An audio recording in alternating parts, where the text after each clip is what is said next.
Hello friends, welcome to Scientech Biology.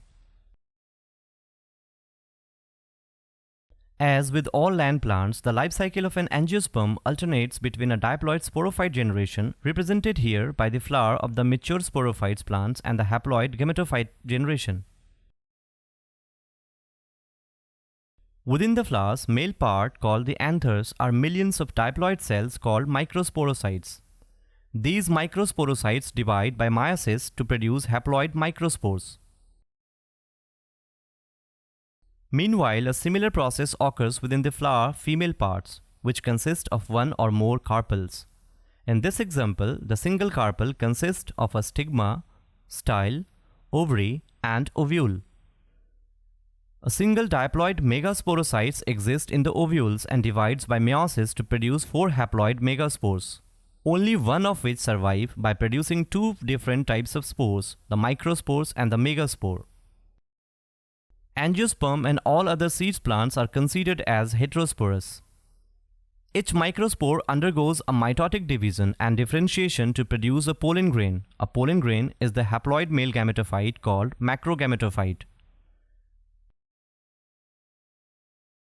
The surviving megaspore divides by mitosis to produce 7 haploid cells. One large, centrally located cells contain 2 nuclei called polar nuclei. Another cell is the egg. The 7 cell structures makes up the female gametophyte called the megagametophytes. The pollen grain pollinates the female part of the flower by landing on the stigma. Here the pollen grain germinates and pollen tube grows down the style until it meets the female gametophyte. 2 sperm from the pollen grain travels through the pollen tube and enters the female gametophyte. One fertilizes the egg, forming a diploid zygote. The other fertilizes the 2 polar nuclei, forming a triploid cell. The fertilization of both the egg cells and the central cell is called double fertilization, a hallmark of the life cycle of angiosperm.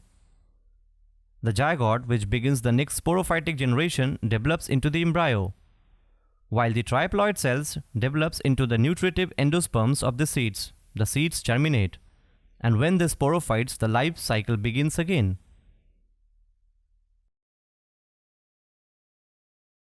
Thanks for watching.